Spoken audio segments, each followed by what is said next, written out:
Hi, my name is Jeremy Feasel. I'm a senior game designer on World of Warcraft, and I happen to have the honor of supervising all of our major patches like Tides of Vengeance and the recently announced Rise of Ashara. Ooh, that's definitely more of a title than we had the first time we talked. Moving up. Well, that's fair. I think you're part of more little things to oversee now. That's awesome. Even though your Twitter bio still says... I make plug hats. That's fair. Well, it's the best part of my job. Oh. Focus on. I like it. And then my first time meeting this gentleman. Sorry to introduce your camera. You can go this one. All right. Say hi. Hey, my name is Paul Watkins. I'm a gameplay lead on the World of Warcraft engineering team. I work with Jeremy and the other designers to bring their dreams to life. Gameplay team. Now, are you working with Halinka now when he was returned? Yes, we will be working with Brian as well. That's awesome. Yeah, it's going to be awesome. I'm curious about that one. Have you guys already started with things that are being implemented with Halinka as soon as 8.1, or because of his transition back into the team, is that like the 8.2, 8.25 cycle? Brian's never been one to shy away from diving right into any perceived problems that are going on. He has tons of ideas. Right. And he's also a very seasoned designer. We're very lucky to have him back on the team again and running the Class and PvP design groups. He's the lead combat designer, so that sort of oversees a lot of different things. And it's awesome having a particular point that is in charge of all those things, and it can help wrangle any major class issues that we have going on. But the class team has been working hard on making updates to Tides of Vengeance since even before Halinka came on the team. Although he's definitely a voice of leadership in those meetings as they continue moving forward. That's actually funny. I think when it was announced, the combat team, I don't think it was translated well that that's both PvP and PvE now, like the whole umbrella, to sort of keep that all together. Even though there's almost like two rule sets now, but I think to have one group, because he was just PvP before. Mm-hmm. So now he's just like in charge of both sides, so hopefully that'll be a lot of fun to see how that works out. Especially with systems like War Mode, where we're finding that the two systems are intertwining a lot more than I think they ever have before in a really interesting way. I play with War Mode enabled since I've been on Tichondrius forever, so of course I'm going to play with War Mode enabled. Am I Horde? Muffinus, the Gnome Mage.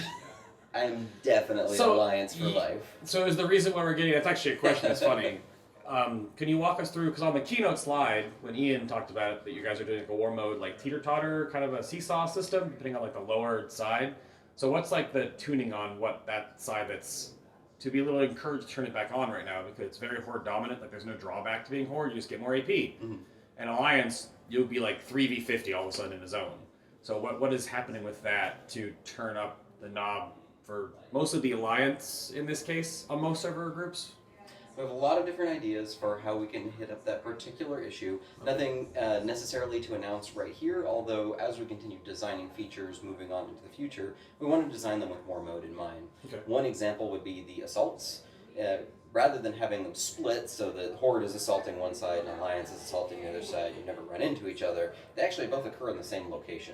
Right. If Horde is assaulting Borealis, then the Alliance is defending Borealis, and the Horde is going to be up on their airship blasting. You can actually hit Alliance forces with the cannons that you're firing with. If you're an Alliance player, you can be messing with Hordes that are doing their world quests. We want to really see how fun we can get when both sides are clashing in one location, and what awesome gameplay we can get out of that, and see how much we can encourage players to engage in that gameplay. Okay, that's actually a fun point too. I don't think, because it's like Legion Invasions 2.0, but it's not spread over the whole zone, and from the PTR testing so far, it's very centralized in like a hub, which is really neat. But that means that if that invasion point is up, both Horde and Alliance are in the same place. Yep. Okay, that's really neat. Which we also see as like a call to arms to support your faction. Because if you don't have War Mode on, you're just kind of go through your circle and be done. But if you're going to take that extra little step, that would be really neat. Right. Get some awesome stories out of it. Yeah.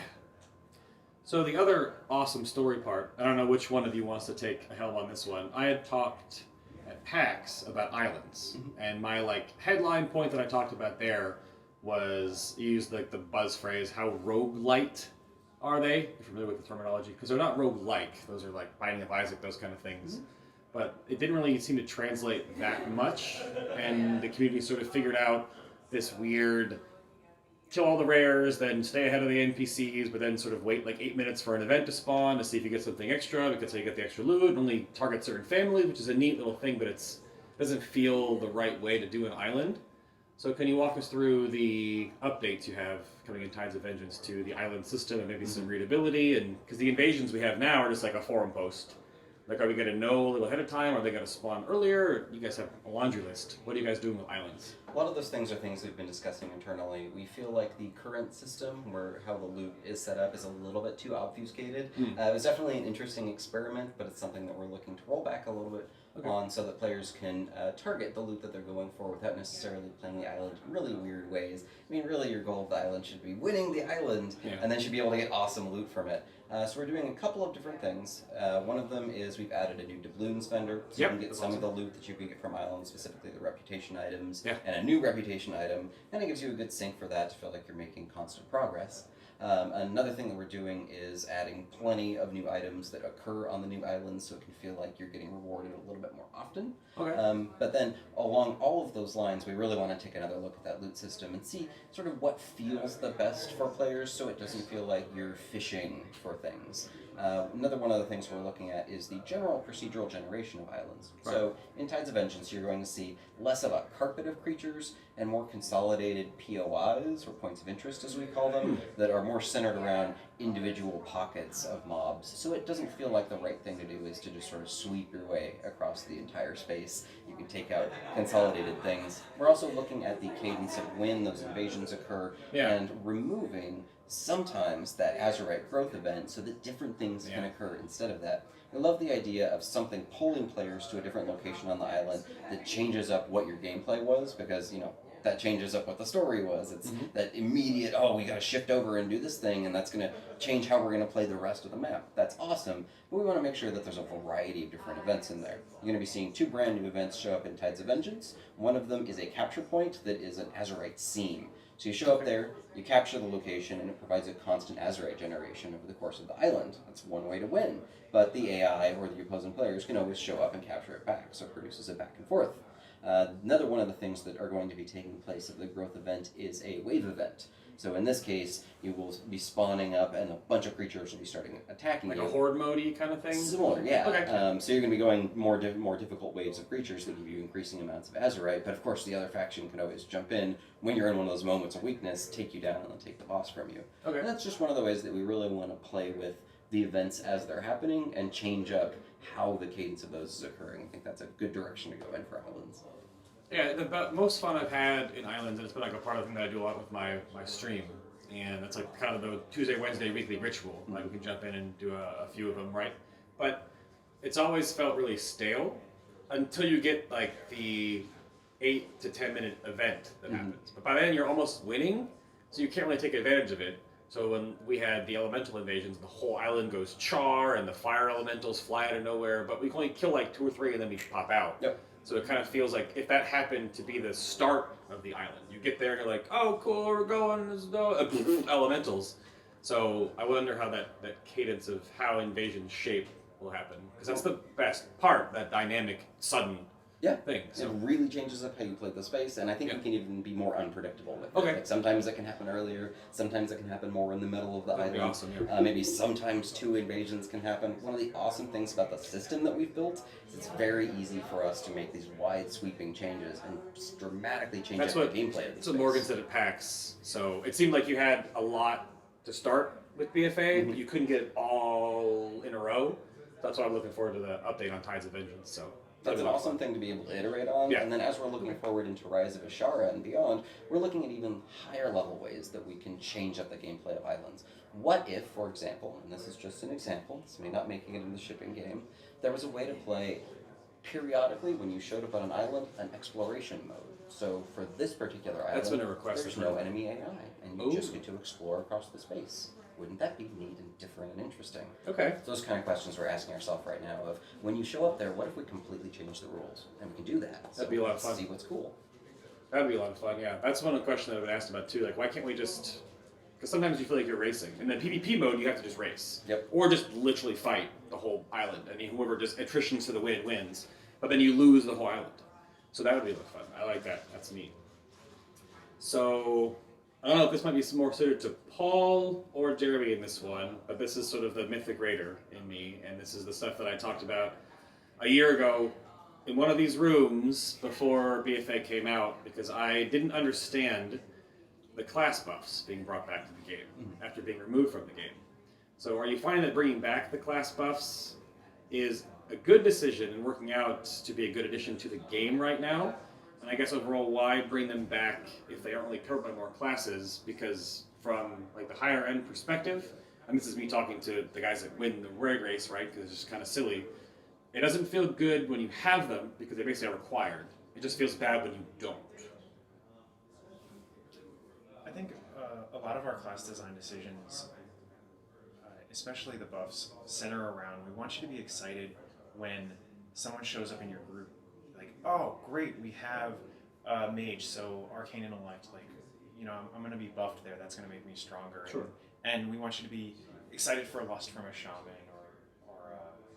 or the rep paladin that brings you the blessings. And I think that's a fine line to draw, but it's a really exciting one too, right? Because as the player buffing the raid, you're like, man, look at all this cool stuff I do. Mm-hmm. They're excited that I'm here, and we do want you to think about which classes we want to bring to this encounter. Think about which classes are powerful, and maybe which classes we're missing, especially. Okay. And I think for the Mythic Dungeon Raiders, they're always going to have all of those things covered. It provides an interesting and unique challenge for them to not necessarily bring all of one particular class if they have to spread things out. And ideally that makes the puzzle pieces of how you put your raid together more interesting. But just from a player perspective, I think there's something really cool that was missing about my ability to come in and make everybody better, about my ability to jump into a 5-man and say everybody has this power now that you didn't have before I showed up, or even when you're just running by a friendly guy out in the game world. I miss being able to throw arcane intellect on that guy, even if it's a warrior, because there's a multiplayer aspect to that is fundamental to World of Warcraft. It's the buff high five. Right. Yeah, it's just, I guess there's definitely different camps because like the highest end Mythic Plus runners, they don't really need to, because the HP pools, at least for like the 5% damage for physical or magic, don't really affect a whole lot, but it affects a lot in raids. So like a Demon Hunter and a Monk are almost always required, which almost felt like a band-aid to get them into raids, because Monks and Demon Hunters are the lowest player base, and that's how we sort of analyzed how that was on the outside, which just felt weird. You can't plug and play your players, you have to plug and play the classes a little bit more, which is again going against what happened an expansion 2 ago, which was you want to just bring everyone you want to bring, not plugging and playing all this stuff. Because class stacking will happen at the highest end. That's not a thing I'm going to bring up, that's fine. But I guess there's a weird tipping point that feels like they're so exclusive that if you don't have them, using the scroll just kind of feels and it just feels kind of silly, but that's fine. And I guess I get both sides of it, but yeah, as with any design decision we make, there's there's positives and negatives to everything. In this particular case, we felt that the addition of that feeling of class ownership and class identity was something we really wanted to focus on. Okay, just a little bit back for it. So this is the same question I asked Ian, and it can be as simple as like a one-sentence answer for it, because he gave me like just one little bit. I've always felt there was, and it's kind of the same similar thing as the buffs, is that, so as a spellcaster, you cast a dot, you cast a fireball, and your tooltip will say it does 8,000 damage. And it lands for 8,000 damage. You didn't used to, resistance is all that built-in old archaics, it's all gone now. But for PvE damage, physical damage, with all the hidden armor values across mobs, going from like 25 to like 35%, our tooltips are always wrong. Which then means that, I don't know why it's not, is it more difficult for you to pull up damage because PvE armor exists that pulls down our damage? Wouldn't it be easier if the spellcasting system was the same for white damage too, and physical abilities, instead of just having this old hidden armor value on NPCs in the game? I understand, Ian told me about the PvP implications, I totally get that, but that's part of the PvP rule set. Creature armor is one of those things, like creature resistances, that we used to play with a lot more back in like Classic and Burning Crusade. You would see the turtles that had like a 5 times armor mod, and you would wonder why you're not hitting this turtle for any damage. When the turtle in the next zone, we forgot to put that armor mod on, and you just hit it for regular turtle damage, right? Something that we pulled back on, especially that and the resistances and immunities, because it's completely invisible value to players, like you're talking about. When it's consistent, you at least know that it's consistently that individual value, while where it's varied all over the place, you can never quite tell. So we prefer to put a buff on the creature that says it has additional armor, and that way you know. Yeah. So under the hood, they are very consistent. Most creatures have a 1 armor mod, and they should have a 1 armor mod, so you feel like you're hitting a creature for a certain amount of damage. But I think that ever since Classic WoW, that's been a part of the difference between hitting a caster and hitting a warrior. And it's important for the identity of physical damage classes like warriors that you feel like hitting a cloth caster hits a lot harder. There's a visceral aspect to that where hitting something with blade feels a little bit more like think. Yeah. No, the player values I totally get. It's just the weird notion of that when you hit things in dungeons or raids, and the player clarity aspect that I've always harped on for the last 3 expansions. I've done beta testing and all my internal back and forth and discussing all this stuff and sending in bugs and submitting things. I've always never understood why tooltip math never actually lines up for just real math for the simplicity 1-to-1 sake for player clarification and just clarity. So this is the one weird part. It's interesting because we also have to fight against the constant battle of making the tooltips too large. If you provided this additional bonus piece of information when fighting against a PvE monster, you do this much damage. I would love that fighting myself. against a plate warrior, you do this much damage. Although I think the idea is interesting for something like advanced tooltips. I think that's something we can definitely look into. The idea of when I'm fighting against a PvE creature and we know certain armor values, is there a way for us to show you a more accurate value? I think it's a good thing to think about. Oh, don't even, Jeremy, that's a terrible word to bring up with me, because I've listed, that's one of the things I'm most known for, is just tooltip clarification and figuring out if it all works and looking in the database and finding out if it's all.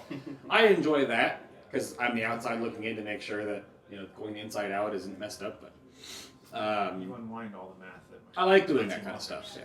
I talk to in my show. I interview all the people that do all the guides and the write-ups and the simcrafty stuff and all the modules that the players use, and that's just the one last little tick box that I just don't know why it still is. So it's just kind of a thing, part of the game.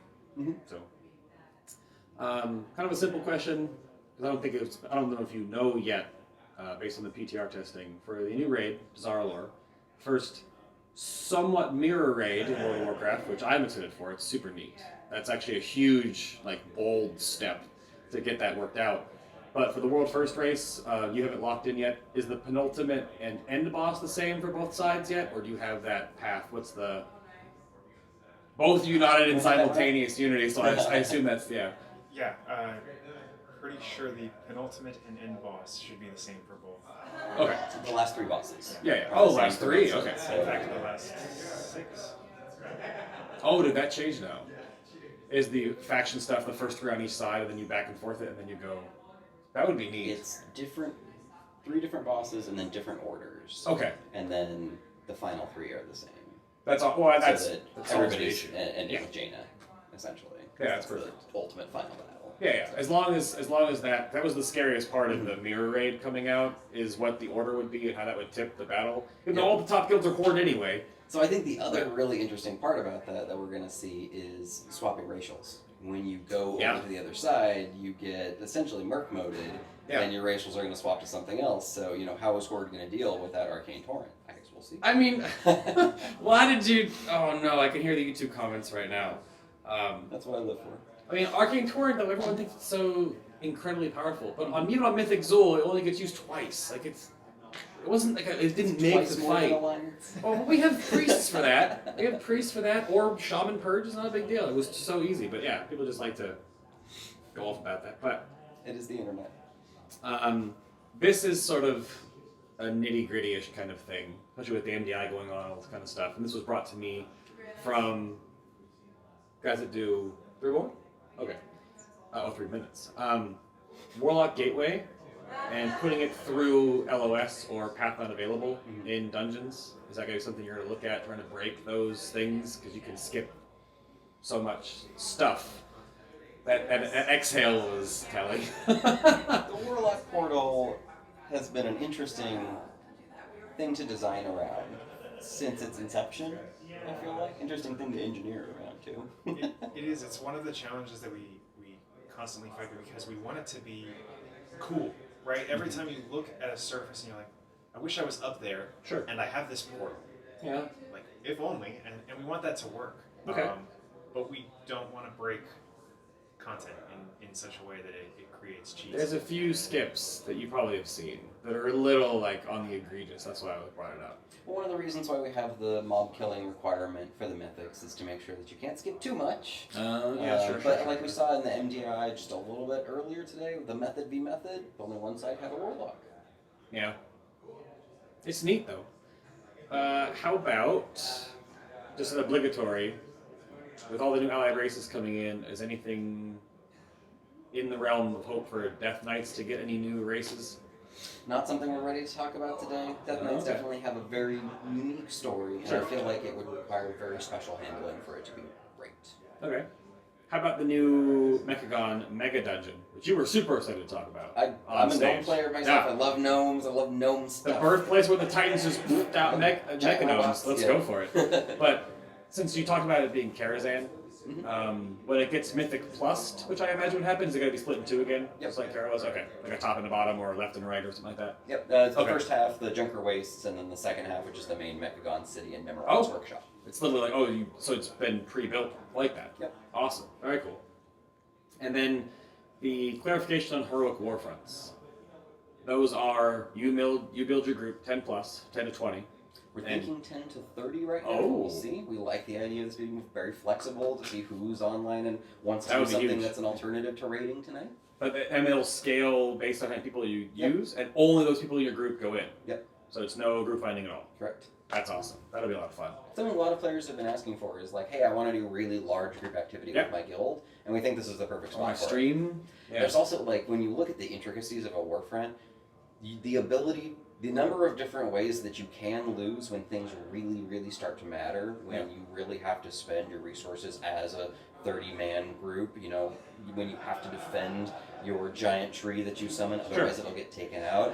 There's a lot of different things to focus on, and I think it's going to feel very different than a raid fight. Okay.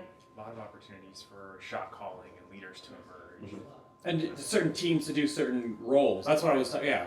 You can go to the mines, you can go here, and then we have to like race over here and do this. And that'll be a lot of fun because right now it's just sort of everyone can do whatever they want. Kind of do whatever. And it works. And you're going to want to assign people. That'll be fun. That'll be a lot of fun. Good.